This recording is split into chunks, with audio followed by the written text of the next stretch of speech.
When Gabriel Alexander Comedy was born, from the very beginning, his parents called him their miracle baby.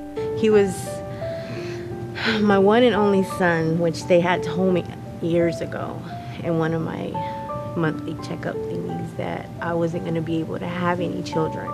Born on New Year's Eve 2009, everything seemed perfect. His parents cherished their little boy like most parents do. After several doctor's appointments, doctors realized something was wrong with Gabriel. At 6 months, they found out that he had what it's called water on the brain, and they had to basically put a shunt. The shunt was placed to drain the water from his brain and to relieve pressure. After the surgery, Gabriel remained the same happy little boy until one day Nick came home from work and didn't get the warm welcome he was used to from his son. Well, we always had the same routine. We all did our own same routine. And I'd come home and I'd say, "Where's the baby?" And he'd be like, hey, daddy's home, daddy's home.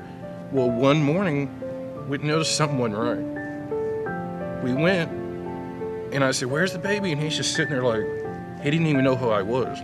His mother stayed home from work to keep a close eye on her son. His condition didn't improve, so the next morning the couple was on their way to the pediatrician. That's when things took a turn for the worst. And I told her, I said, "Hold him against you instead of having him in the seat." Well, lo and behold, we were heading to his appointment, and that's when the nightmare started. I was driving along, and all I heard is a sudden scream. He literally just dropped in her arms. He just I mean, it's just like the life just said, bye. He took his last 2 heavy breaths Right there.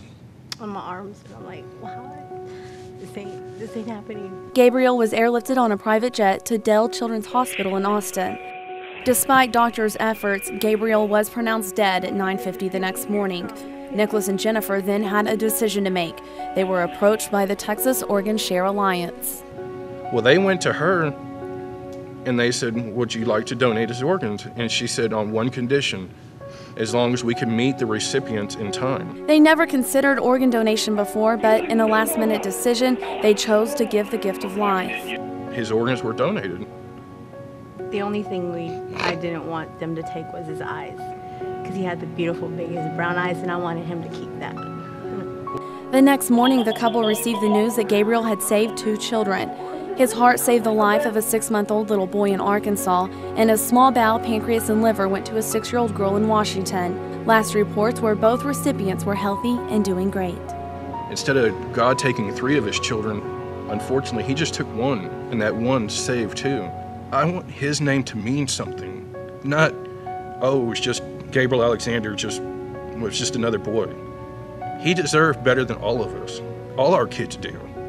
So that's why I'm doing everything I can to get the message out that, oh, because the 2 children are alive because of Gabriel. His story saved 1,000 lives, 20,000 lives. I want his cousins and future brothers and sisters to read his name in books that he made a difference.